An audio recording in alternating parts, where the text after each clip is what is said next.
días, bienvenidos y bienvenidas a Sin Fronteras con Carlos José Hurtado y con Luis Enrique Guerrero. Recuerden, en la página de Facebook Soy Sandinista pueden verlo en vivo en Facebook Live. Hoy es viernes 15 de noviembre de 2019, las 6 de la mañana con 30 minutos. Sin Fronteras, la revista con William Griggs Vivado en la primerísima 91.7 y 105.3 FM. Los cumpleañeros esta mañana de 15 de noviembre a una gran amiga de hace muchísimos años, María Elena Valladares, periodista, ya jubilada. Felicidades, María Elena, su primer cumpleaños sin su hermana Ana Julia Valladares, fallecida hace ya unos 4 o 5 meses, algo así. De manera que va a ser triste para ella, pero es una mujer de ñeque y va a saber acopiar fuerzas para seguir adelante. Felicidades, María Elena. Felicidades al compañero Manuel Cortés Bonilla, que está de cumpleaños. Lo felicita a toda su familia, la familia Cortés Ruiz. En Villa Libertad, no me dicen cuánto. Eso quiere decir que debe ser como de 60 y algo, ¿me entendés? Espero mi tucuequeque, ¿oíste? Felicidades, Manuel. Quiero enviar un cariñoso saludo a Marcelina Castillo y a su eterno compañero Manuel. Marcelina está convaleciendo después de 2 intervenciones quirúrgicas complicadas y le enviamos desde aquí mucho ánimo para que continúe venciendo todas las dificultades. Marcelina es una mujer optimista por naturaleza, con todas las tragedias que le ha tocado vivir, pero ella es una mujer, una campeona, una militante revolucionaria en toda la extensión de la palabra. Ánimo pues, Marcelina. Muchas cosas que hablar. Extraordinario el discurso de ayer de Daniel. Si no lo han oído, está en el canal de YouTube del Canal 6. Ahí está todo el acto de ayer. Ahí pueden escucharlo. Vamos a pasar 2 fragmentos de ese discurso en la segunda parte de Sin Fronteras. Vamos a comentar lo que el presidente dijo. Siempre he dicho que una de las cosas que agradezco de la aventura sangrienta, somocista del año pasado es que nos liberaron a Daniel. Se cortó todas las ataduras con el COSEP, con todo el mundo, ya sin guardar nada, ya está, vámonos. Y recuperó su personalidad de antaño, pues, con sus discursos vehementes, prodigiosos, algunos de ellos. ¿Verdad? El de ayer estuvo genial. Ya vamos a hablar. Una cosa, vamos a hablar bastante de Bolivia, pero una cosa que quería reportar. Ayer, la primera concesión del presidente de Chile, Sebastián Piñera, una concesión a media, una trampa, como todo lo que hace la oligarquía y la burguesía, es una trampa.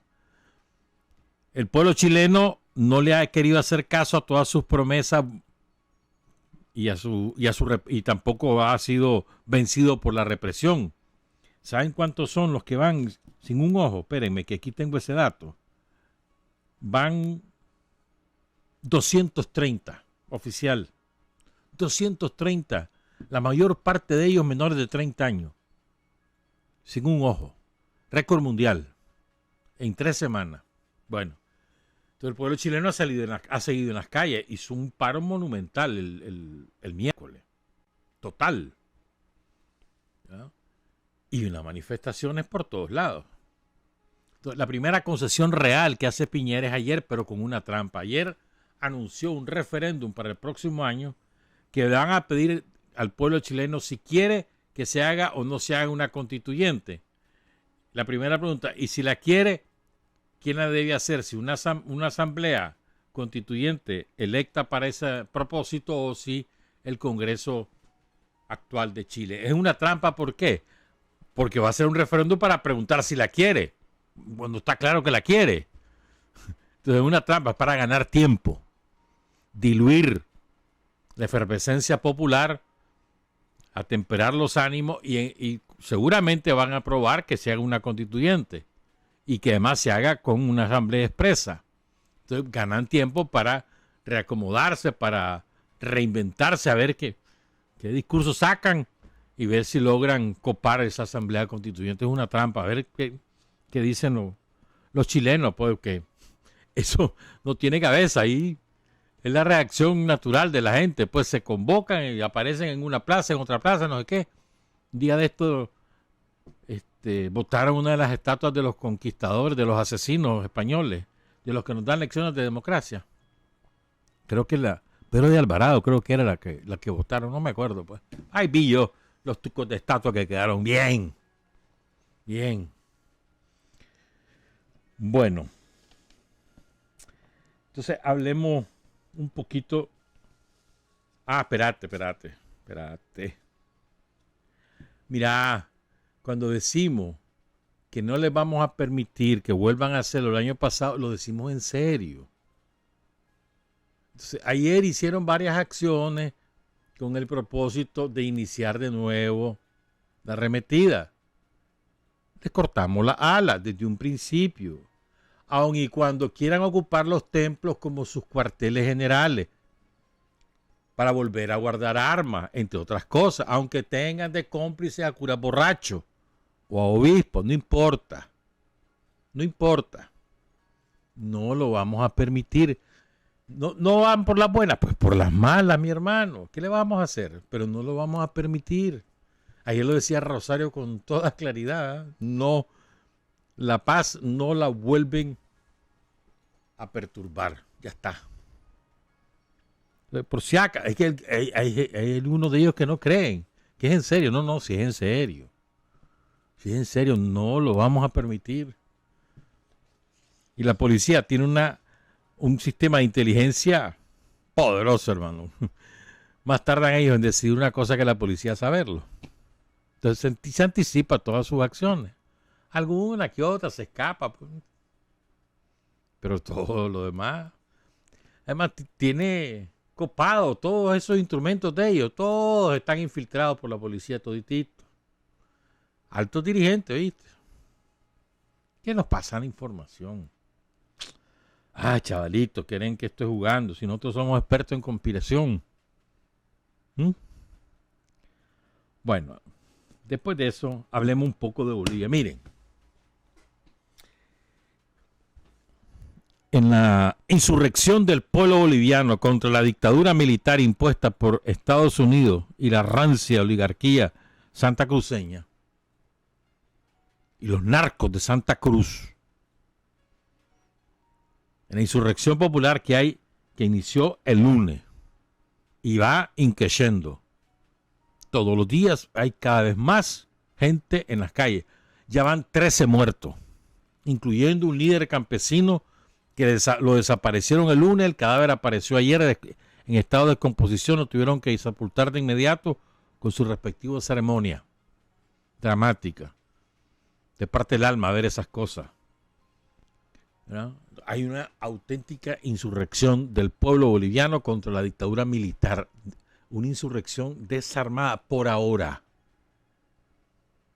Por ahora. Ya vamos a hablar de eso. Pero en la, ¿cómo te diría yo? En la base, en el sustrato de esta rebelión, ¿verdad? O mejor dicho, en el sustrato del golpe militar está el racismo, lo hemos dicho muchas veces, y quiero expresar o comentarles cuáles son las características de ese racismo, o al menos dos de ellas, dos. Miren,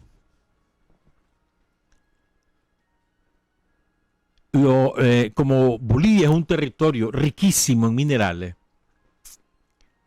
Potosí fue la principal fuente de oro del Imperio Español. El otro día yo les decía que habían hecho un cálculo una vez que se podía haber pavimentado una carretera de 4 carriles entre Potosí, en Bolivia, que era un cerro, y la capital del Imperio Español, Madrid, pasando por todo el océano, de puro oro y plata. Solo imagínate la cantidad que saquearon, que se llevaron de ahí, y sigue habiendo. Ya no hay esa cantidad, pero hay todavía. Pero además, Bolivia es la primera reserva mundial de litio.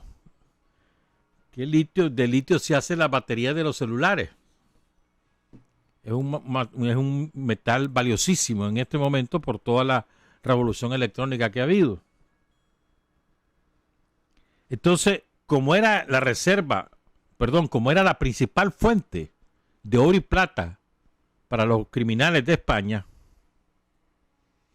entonces ellos mandaban ahí a la rancia aristocracia de la corte real,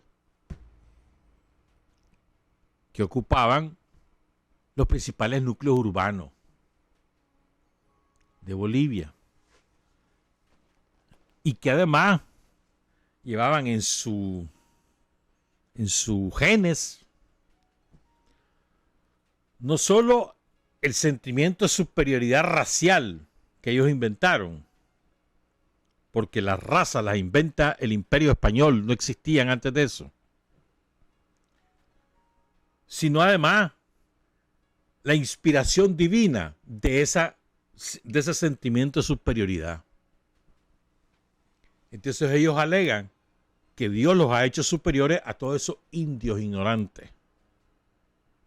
Y toda la claque, la banda de delincuentes que ha dirigido la operación militar contra Evo,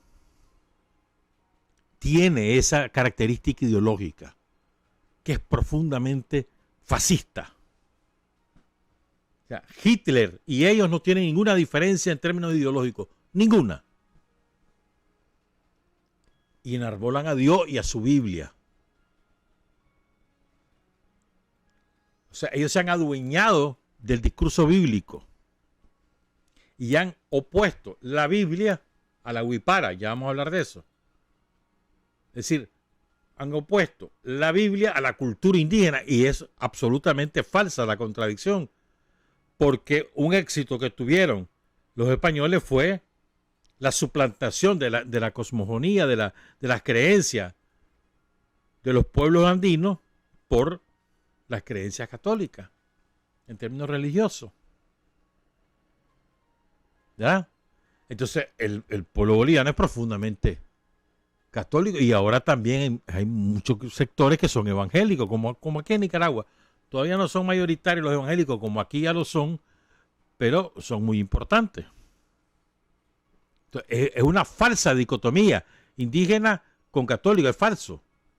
Pero lo han querido colocar así. El fascismo puro, Hitler puro, juro, Mussolini, todos ellos, Franco. ¿Verdad? Entonces fíjense, miren cómo fue de salvaje la opresión que han sufrido los pueblos originarios, los pueblos andinos en Bolivia.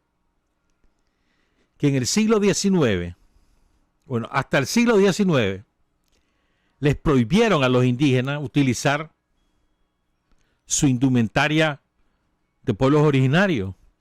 Y entonces los propios invasores inventaron la indumentaria que debían utilizar, extrayendo algunos elementos y obligándolos a vestir, sobre todo a las mujeres, de determinada manera, que esa manera la inventaron los españoles. Siglo XIX, y eso también significó, sobre todo cuando bajó la cantidad de oro que extraían, significó que tuvieran gran éxito los telares, las textileras de la época. Entonces, a las mujeres que se visten de esa manera les dicen las cholas. Y el término chola es un término despectivo, peyorativo. O sea, chola además estaba socialmente estratificado por los españoles, y las cholas ocupaban el último lugar de esa estratificación, que estaba, por supuesto, en la cúspide estaban los curas, los obispos y los jefes de los asesinos de España que dirigían Bolivia. ¿Me entendés?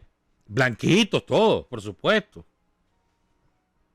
Las cholas, porque, o sea, mujer indígena es mucho peor para esos aristócratas que el hombre indígena. Mujer indígena es lo votado para ellos. Por eso ustedes ven que en estas manifestaciones, si han tenido la oportunidad de ver videos y fotografías, el protagonismo de las mujeres indígenas. Porque ellas han sido las que han acumulado mayor rebeldía por toda la opresión que han sufrido a lo largo de los siglos.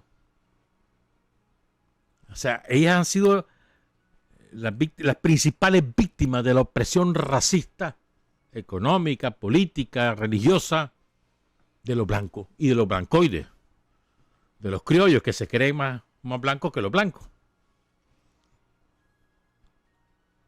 Entonces a las cholas les inventaron esa indumentaria. Ha ido evolucionando con el tiempo y ahora las indígenas reivindican también esa vestimenta porque les resulta chocante a los herederos y las herederas de todo ese imperio de dominación racial. ¿Me entiendes? Entonces ahora se la revirtieron. Ellas los obligaron a vestir de esa manera, quitándole su indumentario original. Entonces ahora ellas la reivindican como una seña de identidad. Es interesantísimo, un fenómeno cultural interesantísimo. Entonces, imagínate que son la enagua que visten pesa como unas 15 libras, solo la enagua. Las obligan a usar fustán, que le decían aquí en Nicaragua. Bueno, le dicen la enagua, ¿no? La falda, la enagua o el fustán. Además tienen que llevar un telar encima de la blusa, sombrero, zapatos determinados, no es cualquier zapato, tenían que usar esos zapatos que ellos determinaban. Es impresionante. Entonces ahora las mujeres andinas se las han devuelto, porque como eso las identificaba y además con eso facilitaba el señalamiento quién es de pueblo originario y quién no, entonces ahora la asumen como seña de identidad. Solo imagínate, era prohibido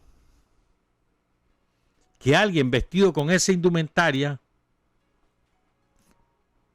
y que era funcionario público, de los pocos que había,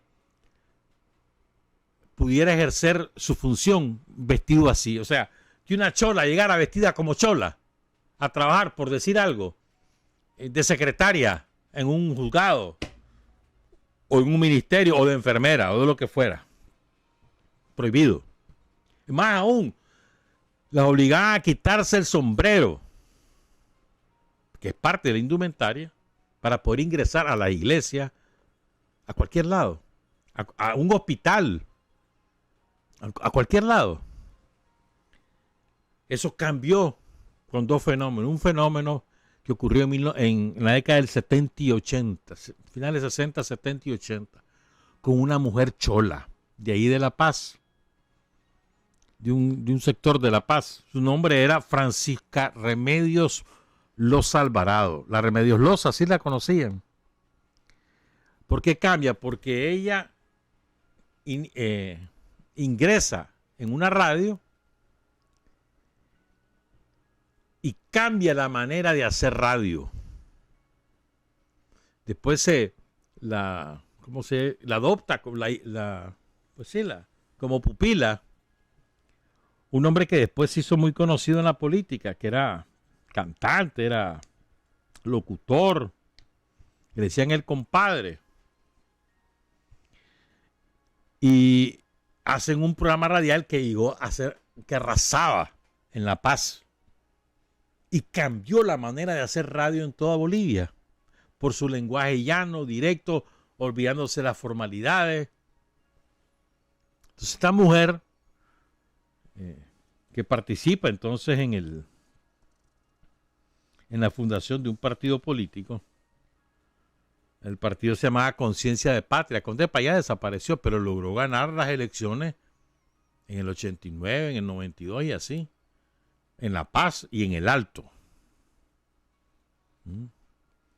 El hombre se llamaba Carlos Palenque y le conocían como el compadre. Entonces una chola haciendo un programa de radio que era el más exitoso y ahí salta a la televisión como chola. Entonces eso rompió los paradigmas culturales, que la chola era sinónimo no solamente de indígenas, sino además de empleada doméstica, o sea, de la servidumbre. Además, por lo tanto, una chola merecedora de todos los maltratos habidos y por haber. Entonces, en la época de Evo, termino con lo que le voy a decir de Remedio. Remedio entonces logra ser diputada a partir del 89 y dejó su escaño en el 2002, antes que llegara Evo a la presidencia. E hizo muchas cosas, entre otras cosas la ley que protege a las asistentes del hogar, a las empleadas domésticas ahí en Bolivia. Hay una ley que ella la promovió. Hizo su labor. Y ella llegaba vestida como chola a la asamblea, a la Cámara de Diputados. ¿Verdad?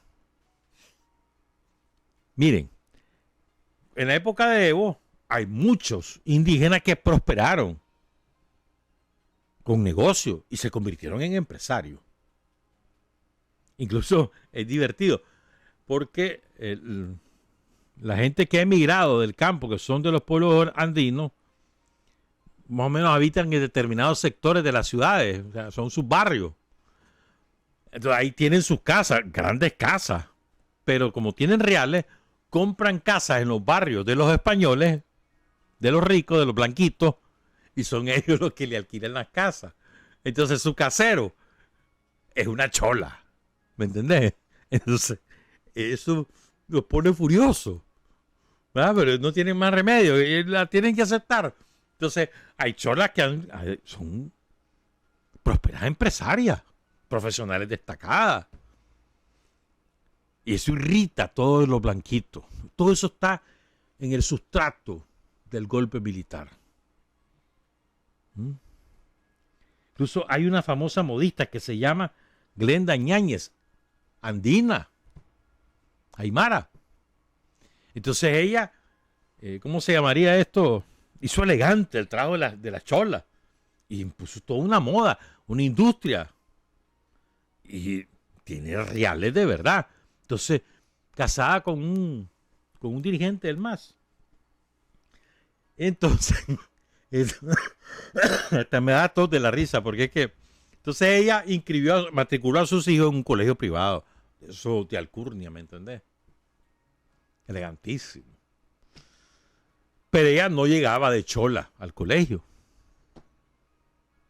Hasta que un día, una de sus hijas llegó de chola y se armó. La comenzaron a tratar de la peor manera, siendo tan de reales como los otros. Pero llegó de chola. Y después las mamás de los compañeros de sus hijos, que la trataban bien, cuando se dieron cuenta que esta muchacha, Glenda, bueno, ya no es una muchacha, usaba el traje de chola cuando no iba al colegio, la extirparon. Tengo aquí una frase: qué asco me da que estés aquí, le decían las mamás en ese colegio. Y solo imagínate, pues. O sea, todo eso en la vida cotidiana. Entonces, no sé si han visto ustedes las imágenes de los insultos que le tiran a las que van con su pollera ahí, vestidas como cholas.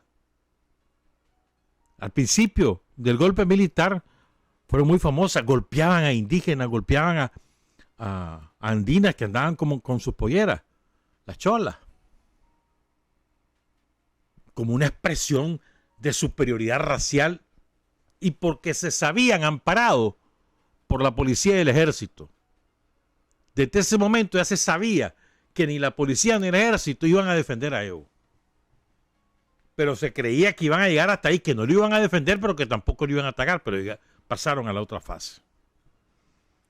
¿Verdad? Hasta 6 metros de tela se usan para hacer esa falda, ¿oíste? La Constitución de Bolivia, que fue aprobada en el 2008, sometida a referéndum en el 2009, promulgada en febrero de 2009, reconoce 36 lenguas indígenas oficiales y además reconoce a la huipala, la bandera de los pueblos andinos, como uno de los símbolos de Bolivia. Está en la Constitución. Vos has oído que todos estos racistas ahora para todos sacan la Constitución, pero esa parte no la sacan. Y la huipala es símbolo de Bolivia, como la bandera, como su escudo, como su ave nacional, todo. El himno, a ese nivel está la huipala. ¿Qué es la huipala?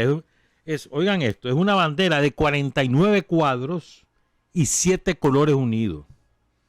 Es símbolo de unidad e igualdad, de organización y armonía del sistema comunitario andino.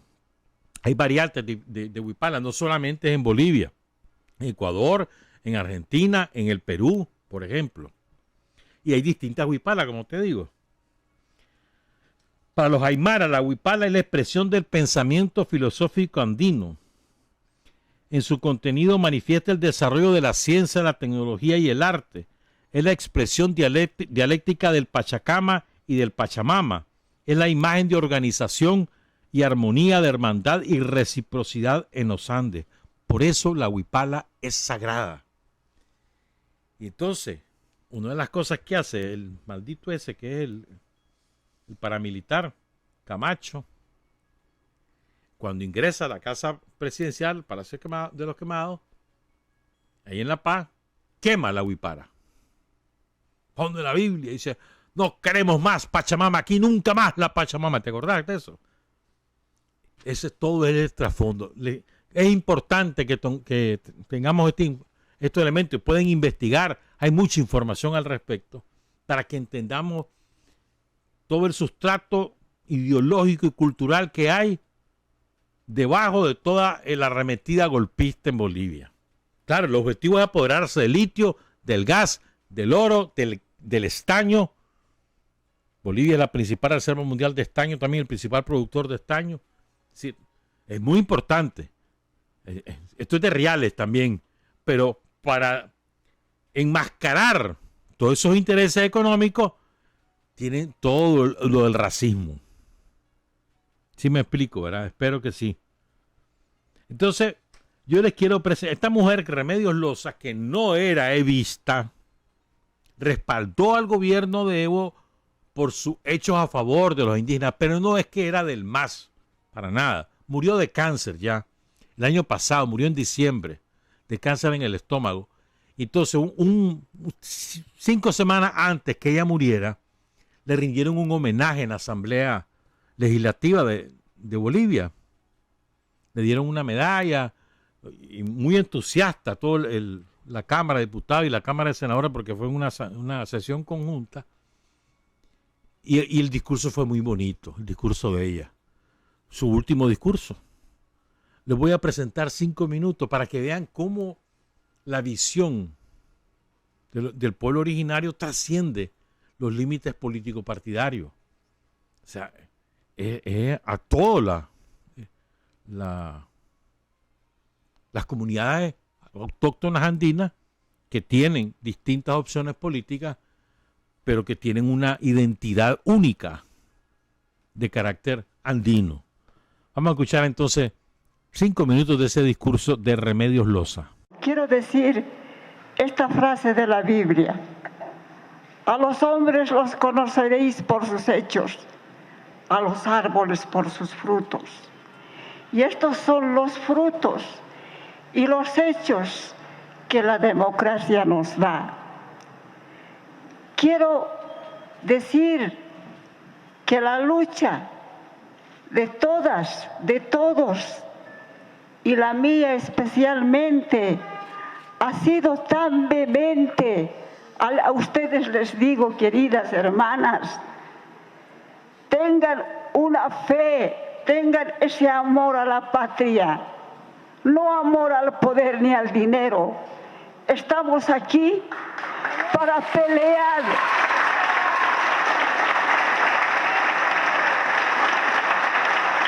Para luchar por esos derechos conquistados. Yo quisiera contarles, yo quisiera hablarles de todos esos años que he sido parlamentaria aquí. Yo no tenía vacaciones porque tenía que meter a los violadores a la cárcel, porque tenía que hacer respetar los derechos de las mujeres, no solamente de la chola, también del jara, porque también llegó ahí donde estaba. Yo no miraba caras, yo no preguntaba quiénes eran, sino veía que era parte del pueblo, que era gente que venía a quejarse que no encontraba justicia. Yo no he venido de adorno, he venido a luchar por la clase que represento. Y lo he hecho, mal o bien lo he hecho. Cuando me dijeron a mí, no queremos semillas en la escuela, vaya a cortarse sus trenzas. Eso ha crecido conmigo, ese dolor. Y por eso era esa lucha. Gracias, compadre Palenque. Gracias, comadre Mónica, que entraste muy joven a la vida política. Las polleras son nuestra vestimenta, nuestra cuna y será nuestra tumba. Yo quisiera ver no solamente comadres de pollera en los medios de comunicación, no quisiera, las veo ahora en todas las instituciones públicas, particulares, pero quiero ver las arquitectas, ingenieras, médicas. Somos hijos de esta patria, no hay dos Bolivias. Yo les agradezco infinitamente en mi corazón. Yo les agradezco infinitamente a todos y cada uno que están gobernando, que son oposición, que son oficialistas, porque todos somos de carne y hueso. Hoy hablo, hoy me puedo colgar aretes, puedo ponerme corbata y en el fin de mis días estaré en un nicho con mis huesos podridos. No yo nomás, todos. Si Bolivia hubiera sido educada desde el campo hasta las ciudades, hubiéramos sido tan grandes. Tenemos todo, pero no. La mezquindad ha hecho que estemos como estemos. Quiero agradecerte, compadre Palenque, por el camino que has abierto. Cómo hemos roto esquemas de la comunicación. Me decían que no tenía polleras. Yo por eso, una chola, ¿cómo va a hablar? No habla. Éramos mudas. Pero he demostrado a mi familia que no era. Era una chola. Quiero recomendarles, cuiden la democracia. La democracia es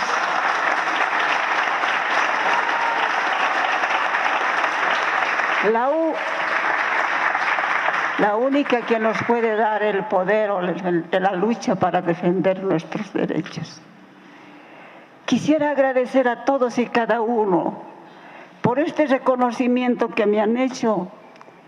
Que si hay en el más allá, mirar y bendecir, siempre lo haré. Siempre vigilaré para que hayan líderes, no dejen caer. Esto es lo que tenemos.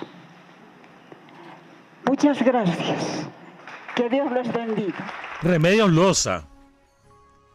Ella mencionó lo de las trenzas. Si no llevaba trenzas no la dejaban entrar en la escuela, porque es parte de la indumentaria. Entonces, si no tenía cabello largo suficiente para hacerse trenza, tenía que comprar trenzas hechas en los mercados para ponérselo. Si no, no entraban a las instituciones públicas. Vean qué terrible. Y además, tenían que ser largas, detrás de la espalda, hechas las trenzas atadas entre sí, amarradas de determinada manera. Así de terrible. Se ensañaron. Se han ensañado con las mujeres en Bolivia, con las mujeres andinas.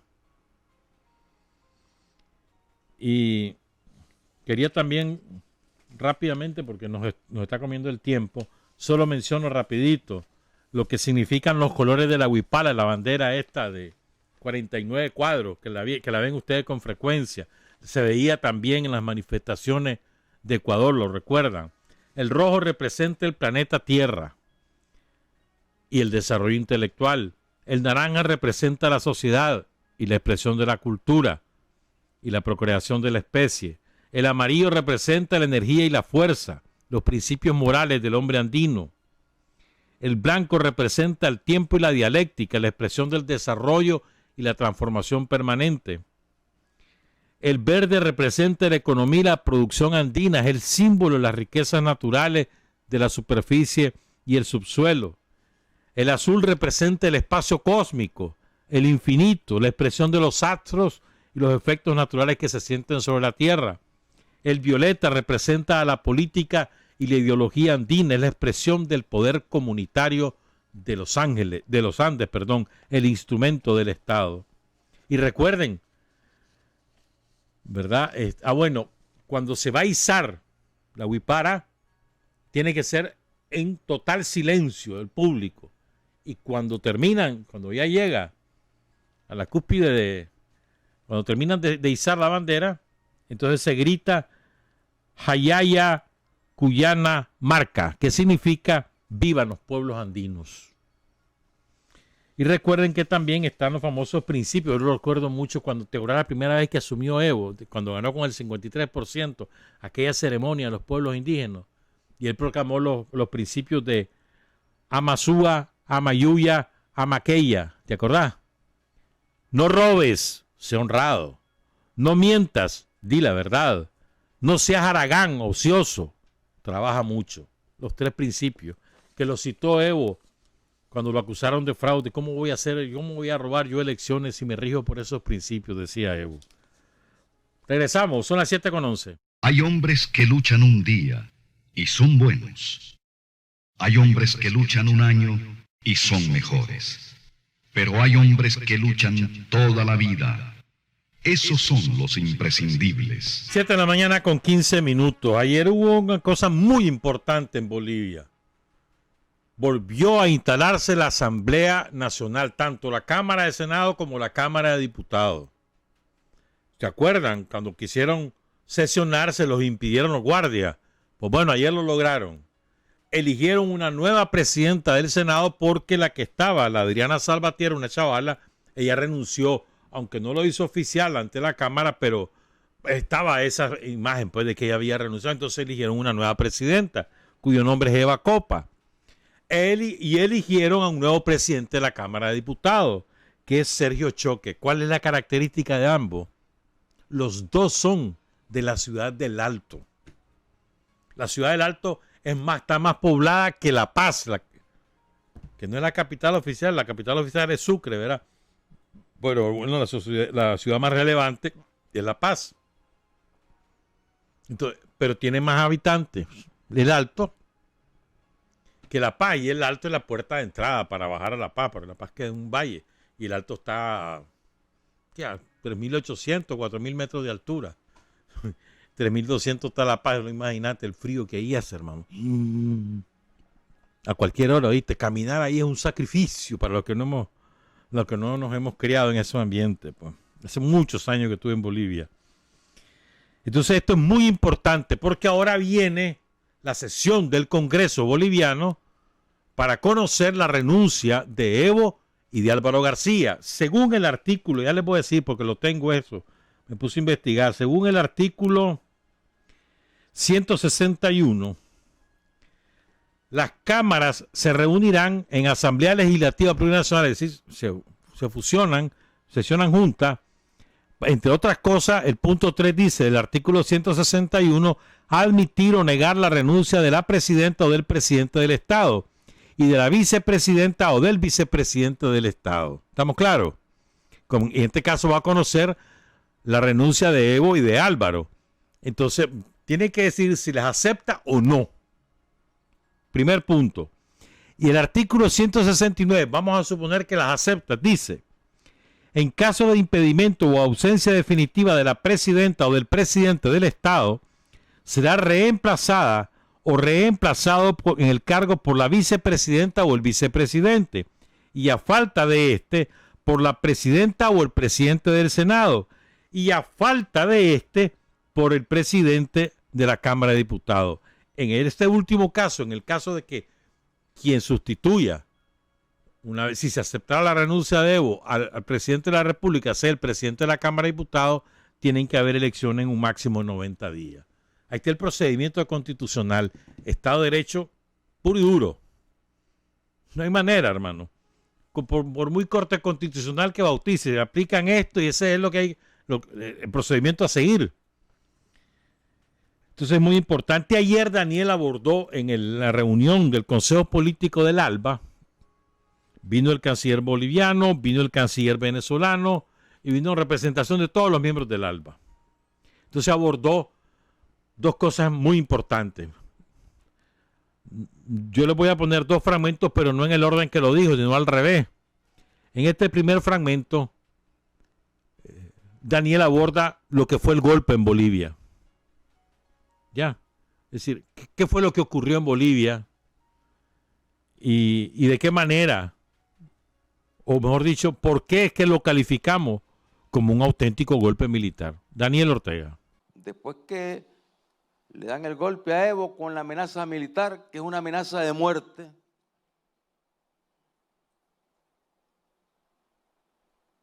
hay que reconocer esto. Ay, gracias a los hermanos que se involucraron, las naciones que se involucraron en este esfuerzo, dirigentes que se involucraron en este esfuerzo, y en particular el gobierno de México, y el presidente Andrés Manuel López Obrador, el presidente electo de Argentina, también se involucró muy de lleno para contribuir a que se pudiese salvar la vida de Evo, porque iban por él. Ya estaba la orden de asesinarlo. Y con ello, bueno, tratar de desmoralizar y desmovilizar al pueblo boliviano. Y se logró salvar la vida de Evo. Y salvar la vida de Evo, que no titubea en seguir defendiendo sus ideales, sus principios, su compromiso con el pueblo. ¿Y qué situación está? Por un lado, 4 congresistas ayer, era una docena de congresistas, no hacían ni la mitad del quórum, ni la tercera parte del quórum, de forma totalmente ilegal, nombraron a una presidenta. Ya tenemos 2 que no han sido electos por los votos del pueblo. Y en este caso, ni siquiera electa por los votos del Congreso. ¿Sí? Porque bueno, Evo se ve obligado a poner la renuncia ante el ultimátum del asesinato. ¿Y qué es lo que correspondía? Que el Congreso, el Senado, con mayoría, bueno, recibiera la renuncia de Evo, y ahí tenían que decir si la aceptaban o no la aceptaban, es lo primero. Y seguro que no la iban a aceptar. Entonces, al no aceptarla, pues, si se respetara un poquito la ley en ese país, pues habría que en ese momento buscar las condiciones para que Evo retorne al país, y que retornando al país, bueno, él reasumiendo su cargo, sea el que se haga el responsable del proceso que hay que llenar para las elecciones que hay que realizar. Porque está claro que toda esta maniobra se montó simplemente para aplastar, anular, borrar una victoria electoral que había alcanzado ya el compañero Evo Morales.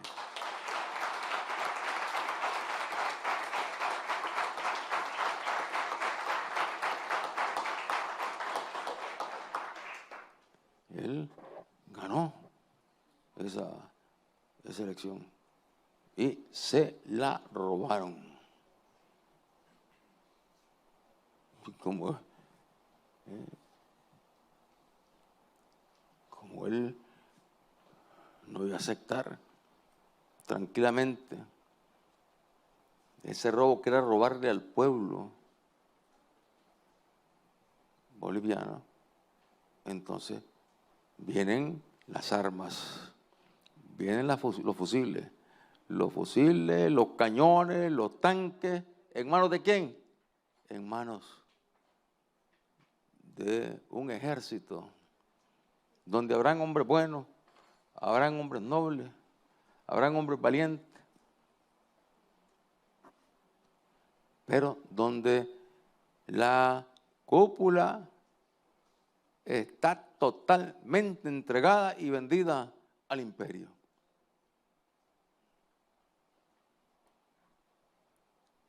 Y determinaron ahí, poniéndole los fusiles en la cabeza de Evo. Creo que es muy importante reconocer, como decía Daniel, lo que hizo López Obrador, Alberto Fernández, el presidente de Cuba, Miguel Díaz-Canel, el presidente de Venezuela, Nicolás Maduro, juntaron todos los esfuerzos para salvar la vida de Evo. Se pusieron a trabajar desde el propio sábado. Ellos tenían la información de que había precio para a la cabeza de Evo, para matar a Evo, había precio que iban a pagar a quien lo hiciera. $50,000 si lo entregaban vivo, dijo Evo, pero además había otra cantidad para matarlo. Y había sufrido el atentado fallido del helicóptero, ustedes lo recuerdan. Bueno, esto es muy importante lo que ocurrió, porque no hay revolución si los seres no están vivos. ¿Y de qué te sirve Evo muerto? Para mí fue correcto haberlo sacado, ¿verdad? Y Álvaro se fue con él, Álvaro García Linera. Entonces vamos a ver qué ocurre, pues, porque el pueblo en la calle es el que manda.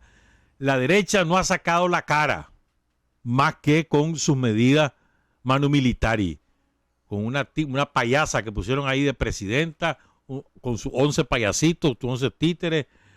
Ya sacaron de primera escena a Calimán.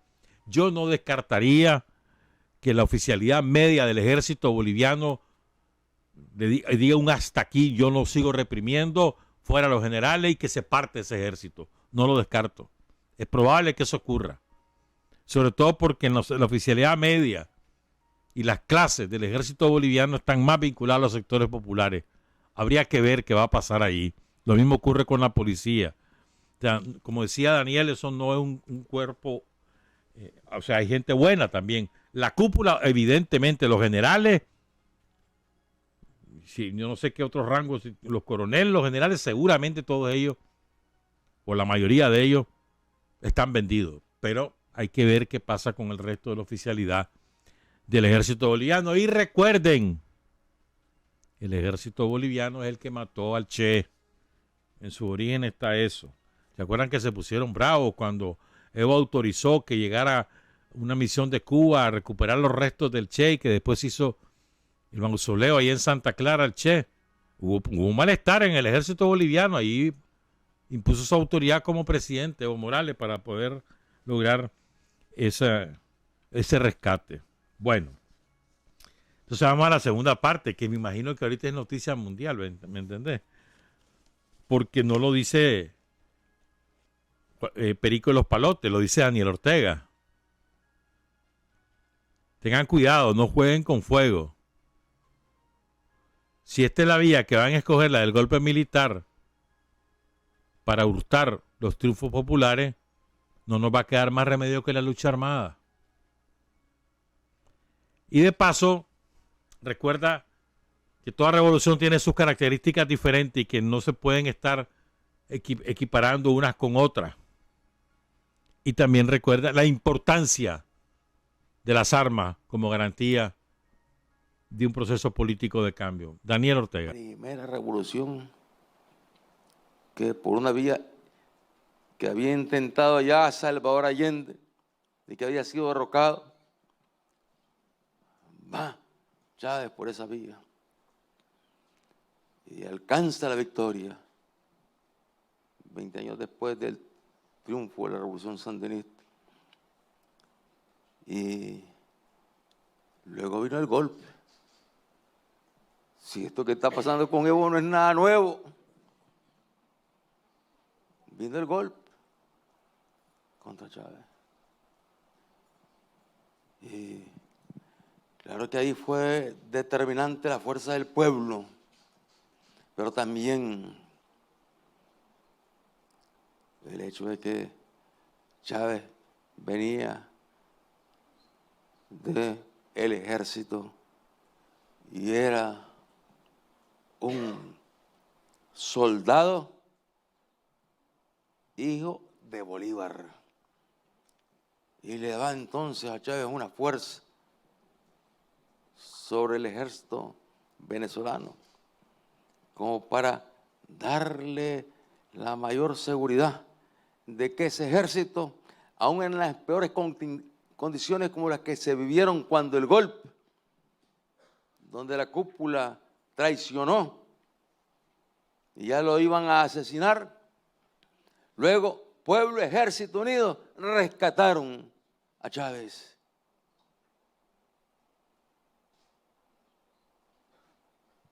Lo que no se logró en Chile, porque ese ejército era un ejército hecho a la medida de los intereses del imperio, formado por el imperio. Y con esto que está pasando en Bolivia, está claro que por mucha fortaleza de Evo, de los movimientos sociales, de la población originaria, por mucha combatividad como la que han mostrado en estos días, el ejército y la policía son determinantes para inclinar la balanza a favor del capital y del imperio o a favor de los pueblos. Son determinantes en situaciones como esta. Lo otro, pues, es volver a, y esto nos trae de nuevo a esa antiquísima discusión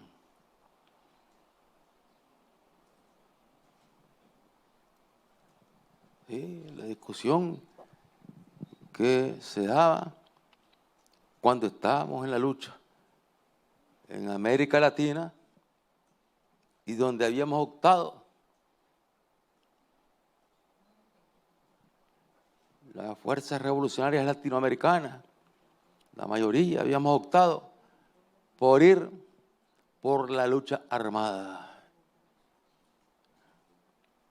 De tal manera que yendo por la lucha armada, nos aseguramos entonces el surgimiento luego de un ejército, de unas fuerzas armadas de raíces revolucionarias, de raíces populares. Ser un debate. ¿Se podrá llegar por la vía electoral? Sí se puede llegar. ¿Se podrá sostener si un gobierno que llegó por la vía electoral? Sí, no cuenta con el respeto, con el respaldo de un ejército que tenga dignidad, que tenga sentido de patriotismo. Entonces,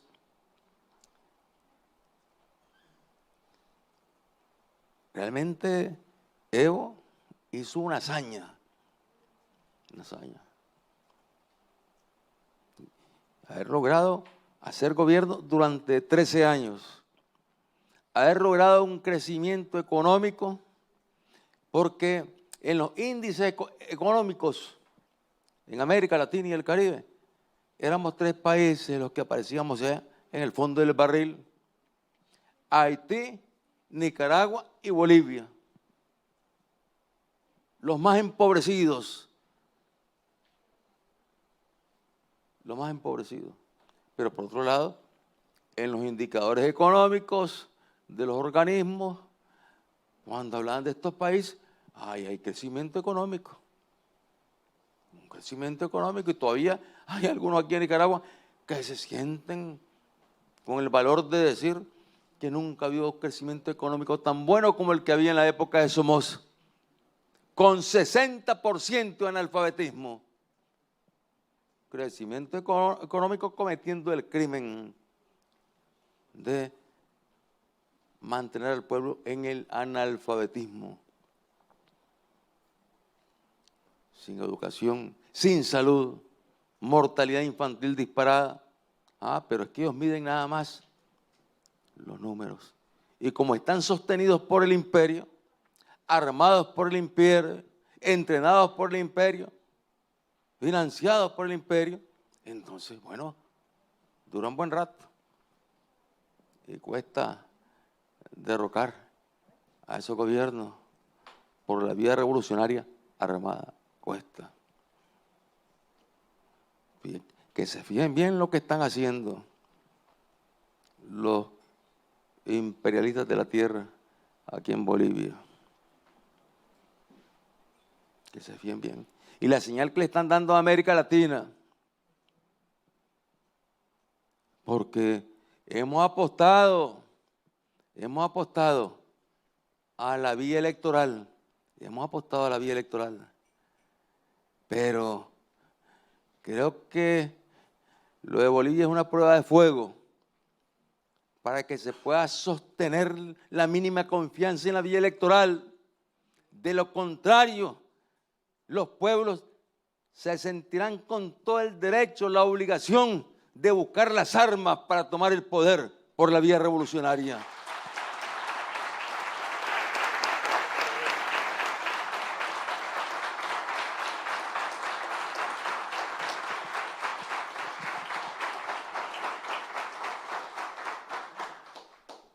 Que lo piensen bien, los que están jugando con fuego, que lo piensen bien, porque están jugando con fuego, Esto que está pasando en Bolivia ahorita es algo increíble, pero cierto, como dicen. Pero bueno, esto es increíblemente tenebroso. Y desgraciadamente cierto. O sea, una jugarreta del organismo que fue creado precisamente para poner en práctica la doctrina Monroe.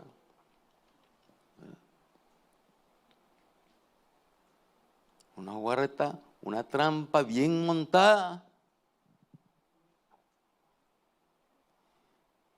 Y Evo, los compañeros, con toda la confianza.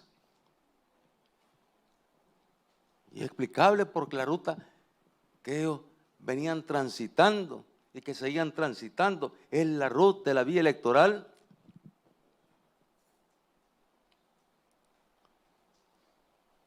Entonces, una trampa bien montada. Y se desencadena el golpe. Daniel, varias cosas sobre esto. Primero, efectivamente, si a vos se te cierran los espacios para acceder al poder político mediante elecciones, es legítimo que te armes, porque no tenés espacio. Si además de cerrarte los espacios electorales, usan la fuerza militar para impedir que vos tengas tu propia organización política, etcétera. Con mayor razón. ¿Qué fue lo que pasó en la Nicaragua de Somoza? ¿Por qué Carlos Fonseca es el que triunfa con la tesis? La única vía para acceder al poder del pueblo de Nicaragua es la vía armada. Porque no había espacio. Si se cierran esos espacios, la vía armada te queda legitimada.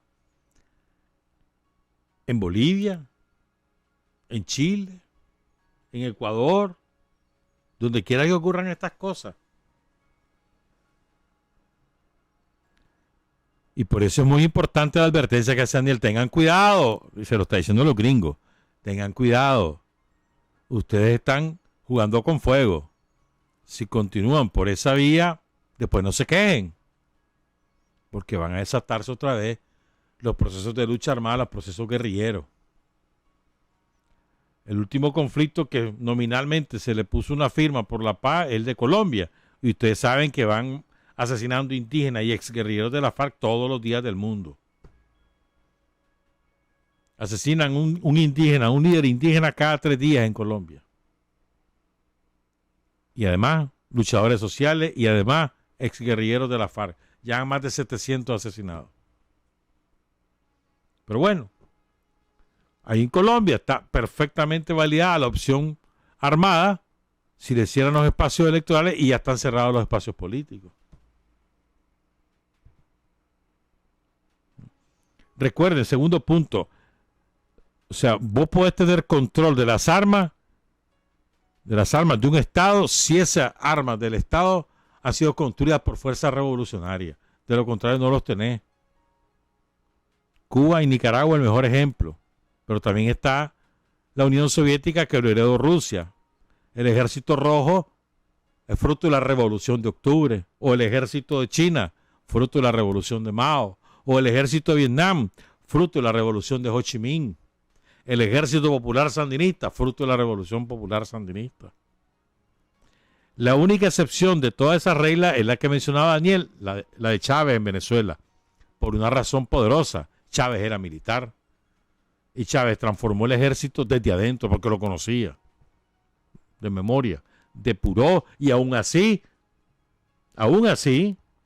3 años después de asumir el poder le dieron el golpe.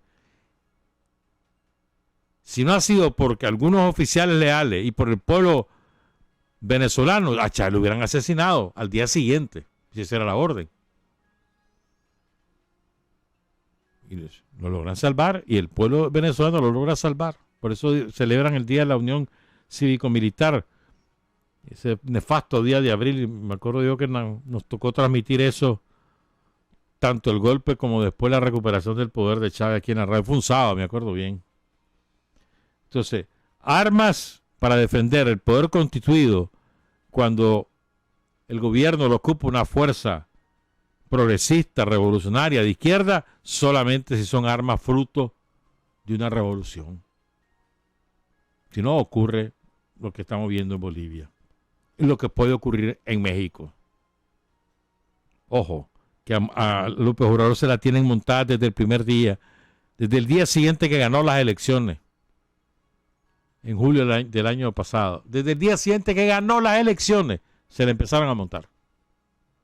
Y ahorita están en histeria colectiva, toda la derecha y todos sus troles. Por cierto, les digo, hay una campaña de los golpistas en Bolivia para que la DEA, para que Estados Unidos mande tropas bajo cobertura de la DEA al Chapare, la región de los cocaleros, y esa sea la punta de lanza de la intervención militar en Bolivia. Por cierto, hay una campaña intensa. Y si hoy arrecian las cosas, más las decisiones que va a tomar la Asamblea Legislativa Plurinacional de Bolivia, es probable que esa sea una opción que vayan a tomar los yanquis. Son las 7:41. Les quiero decir una última cosa. Miren, compañeros y compañeras, toda victoria, toda, es un proceso. No es un evento que surge de la nada. Toda victoria es un proceso. Te voy a dar un ejemplo. Los equipos de béisbol empiezan a la profesional, ¿verdad? esos 4 equipos que van a la profesional llevan un proceso de entrenamiento, llevan como un mes entrenando más o menos. Pero además los peloteros que van a esos equipos vienen entrenando desde cipote. Después la agrupación para tener la coordinación como equipo. Entonces eso es un proceso que puede culminar o no en ganar la liga, pero es un proceso. El Chocolatito, cada vez que iba a pelear, ¿cuántos meses pasaba preparándose? En una rigurosa dieta y rondas de ejercicio y después los combates con los sparring. ¿Cuántos meses? Y cuando no lo hacía bien, sufría las consecuencias. Las victorias políticas son así, son procesos. La victoria de 2021 la empezamos a construir en el año 2012, el día que asumió Daniel, el 10 de enero de 2012, su segundo periodo. Ese día empezamos a construir la victoria de 2017, de 2016, perdón. La de 2021 la empezamos a construir el 10 de enero de 2017. Y más aún, después de la aventura somocista del año pasado. Es todos los días que vas construyendo la victoria, con las obras del gobierno, con la consolidación de la paz, con el comportamiento de quienes ocupan una función pública en el trato a los ciudadanos, con la garantía de los servicios que constituyen derechos de los ciudadanos, con la ampliación de esos derechos como la energía eléctrica, el agua potable, la carretera, la salud, la educación, la recreación, el deporte, derecho, consolidación de esos derechos y por sobre todas las cosas, que la gente adquiera la conciencia que esos derechos los ha adquirido mediante un proceso revolucionario y una garantía política que se llama Frente Sandinista de Liberación Nacional. Pero es un proceso. La construcción de la conciencia es un proceso. Vos no decretás de hoy en adelante tiene conciencia el pueblo de Nicaragua. No, ese es un proceso. La conciencia antiimperialista del pueblo de Nicaragua, que sí la tiene, ha sido un proceso que empezó, fíjense bien, empezó con Walker. Y ha tenido sus picos, ha tenido sus bajas, pero empezó con Walker, la conciencia antiimperialista.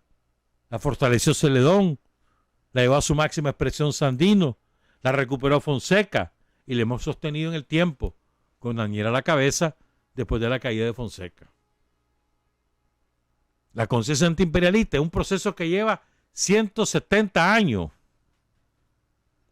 La conciencia revolucionaria del grupo de vanguardia del pueblo de Nicaragua que constituye el Frente Sandinista es un proceso que se comenzó en el 61, pero que recupera la tradición revolucionaria de distintos movimientos políticos, no solo Sandino y Celedón, sino también todos los intentos de rebeliones que hubo desde el asesinato de Sandino hasta la constitución del Frente Sandinista, incluyendo movimientos armados de la burguesía. Todo eso son parte del proceso de constitución de la conciencia revolucionaria de ese contingente de vanguardia del pueblo de Nicaragua que se llama Frente Sandinista de Liberación Nacional. Entonces las victorias es un proceso, la conciencia es un proceso, la derrota también es un proceso. La derrota es un proceso también, a la inversa, pero es un proceso, las dos cosas. Entonces, si vos estás claro que esto es un proceso, tenelo, actúa en consecuencia. Vas construyendo ladrillo por ladrillo la victoria, ladrillo por ladrillo. A vos te corresponde como militante en el territorio, en el centro de trabajo, en la comunidad, ladrillo por ladrillo, edificar la conciencia revolucionaria o con la conciencia patriótica, para no decir la revolucionaria, de tu comunidad, de tu ámbito laboral, de tu colectivo de compañeros y compañeras. Ahí te corresponde. Y avanzar, avanzar, avanzar, avanzar. Y culmina esa victoria, se corona la victoria el primer domingo de noviembre del año 2021 y al día siguiente empezás a construir la otra. Pero son procesos, no son decretos. No es que las victorias electorales sobre todo se comienzan cuando arranca la campaña o cuando se designan candidatos. Entonces, si tenés claro que esto es un proceso, también debes tener claro, en mi opinión, que en las circunstancias actuales que nosotros los sandinistas vivimos, cualquier ruido que meta cualquier persona en nombre de cualquier rango y que atente contra la unidad, conspira contra la victoria. Cualquiera que hable ahí de que hay que pensar en esto, que hay que pensar en relevo, que hay que... Ese ruido, hermano, eso conspira contra la unidad y por lo tanto contra la victoria. Estos son momentos de unidad, más unidad, más unidad. Le decíamos, en mi opinión, el otro día, hay 5 elementos de la unidad en Nicaragua, de los revolucionarios. Su líder, Daniel. Su partido, el Frente Sandinista de Liberación Nacional. Su gobierno, el gobierno de Carlos Fonseca. Su ejército y su policía. Esos 5 elementos. Tenemos que cohesionarnos. No me permitir ruidos. Ruidos que pueden ser de gente que se ufana de ser los grandes pensadores, los de ideas renovadoras, y van a salir con algún cuento. Nosotros somos sandinistas, pero no danielistas. Eso no se entiende, hermano. No se entiende. En las circunstancias actuales, tu líder es Daniel y ahí va. Es el secretario general del partido, vámonos, y el presidente del gobierno del Frente Sandinista. O por la vanidad. Pues sos mejor, loco. Dale, tirate para diputado. No, hombre, vos deberías, yo te apoyo, tirate para secretario político. Seamos serios. Seamos serios. Las candidaturas no importan, de verdad.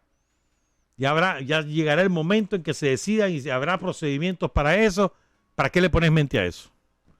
Importa el trabajo, importa la unidad, importa el éxito, importa que la gente cada día que pase viva mejor. Ese es el propósito del gobierno. El gobierno no es hacer gobierno por hacerlo, no. Todas las políticas que hace el gobierno es para que la gente cada día que pase viva un poquito mejor. Sobre todo la gente que menos tiene, la gente que más empobrecida históricamente ha pasado.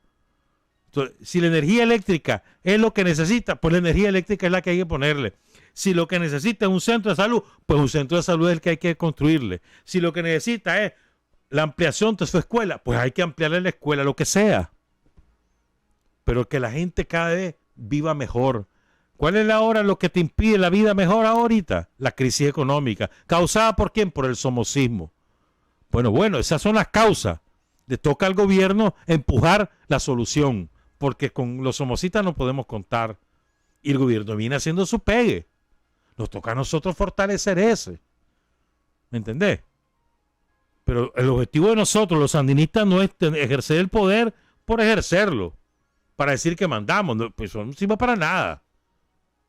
Para nada te sirve eso. Te sirve si vos contribuís a que la gente viva mejor. Vaya superando sus dificultades, sus desafíos. Que le ayudes a superarlo. Eso es lo que sirve. Para eso es el gobierno. Para eso existe el Frente Sandinista. Es el instrumento del pueblo de Nicaragua para construir una vida próspera. Una vida en armonía, sin pleito. Una vida en la que el cipoterío pueda hacer lo que le dé la gana. Que tenga además la oportunidad de hacer lo que le dé la gana.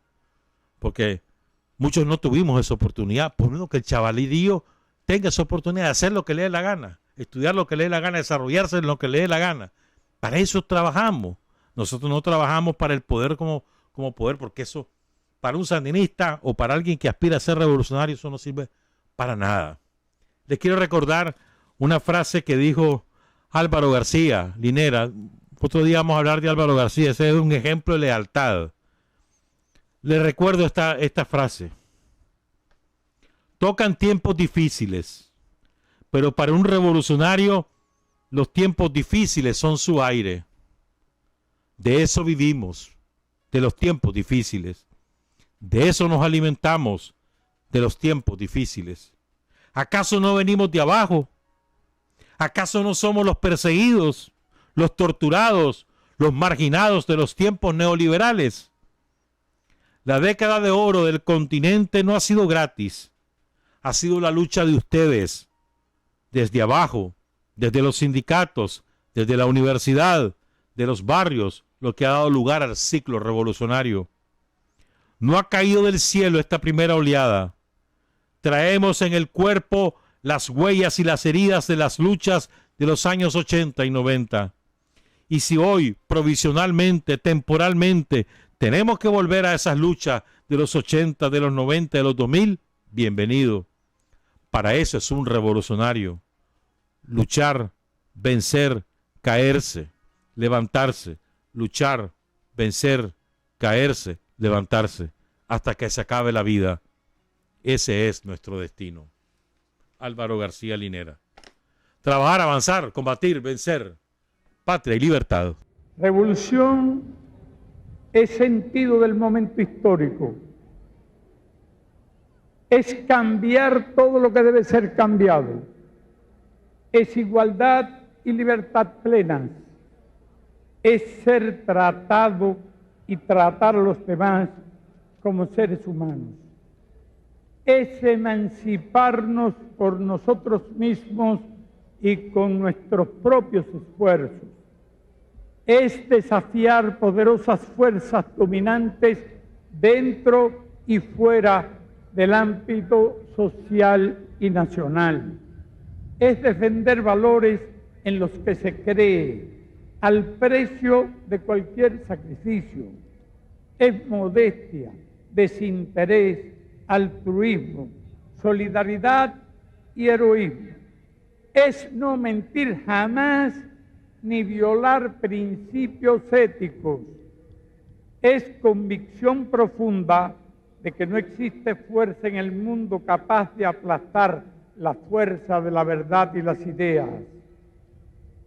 Revolución es unidad, es independencia, es luchar por nuestro sueño de justicia para Cuba y para el mundo, que es la base de nuestro patriotismo, nuestro socialismo y nuestro internacionalismo.